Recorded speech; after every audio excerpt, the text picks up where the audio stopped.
How does Formula One make money? Oh, money, money, money. We all obsess over it in our daily lives, and Formula One is absolutely no different.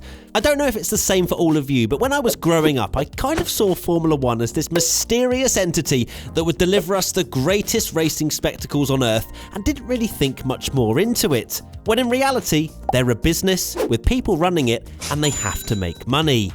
So how does our beloved sport make those sweet dollar bills? Let me break it down for you.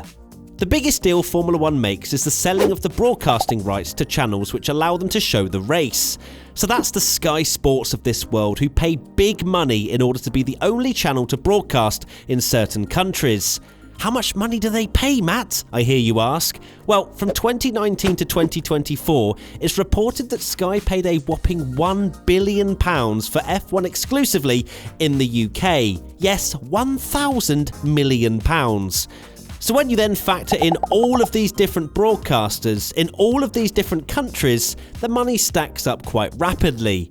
The sport has around 430 million worldwide viewers, which is pretty staggering, especially when it feels like it's almost impossible to bump into another fellow F1 fan when not at a race. Wait, that's just me. It's very important for F1 to make money, as a lot of that is directly used to make the sport possible. From all the logistics to paying F1 teams themselves, it's a bloomin' expensive show to run. If you want to know how much F1 teams are paid, we made a video previously which you can check out here. If you're enjoying this F101 or any of our other content, please do click that subscribe button, as there's lots more F101s, podcasts, internet's best reactions, and much more coming your way before the end of the season. Love ya!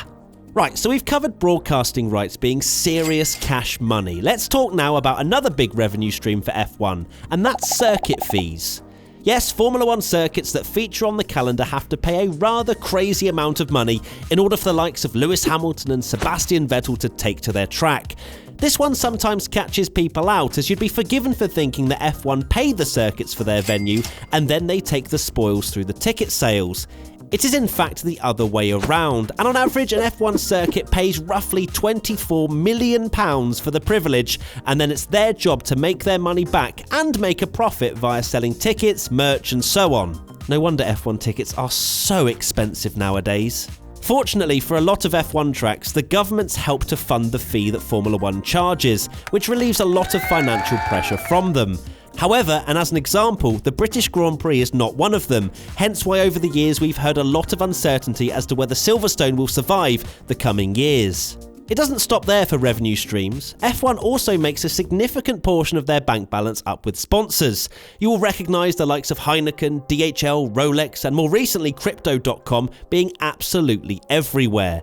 These deals for the brands to plaster their names around the circuits, on awards, the drivers' foreheads, cost a lot of money. To give you some sort of idea, Heineken reportedly signed a multi-year deal worth $337 million to become the championship's official beer for Formula One. No wonder the banners are absolutely enormous around the whole track. Oh, you want another one? Okay then. Over the years, the Rolex deal has been rumoured to be worth around $327 million too. That gorgeous big old clock you see ain't there for free, you know. Overall, there are a lot of streams of income for Formula One. If we take a look back to F1's last uninterrupted calendar, which was 2019, Liberty Media raked in $2 billion, and half of that went straight to the F1 teams as prize money. You'd think with all of this money they'd be able to maybe offer this year's Belgian Grand Prix spectators at least a discount for next year. But hey, what do I know? There you have it, how Formula One makes money. Which sponsor springs to mind immediately when you think of Formula One? Let us know in the comment section below.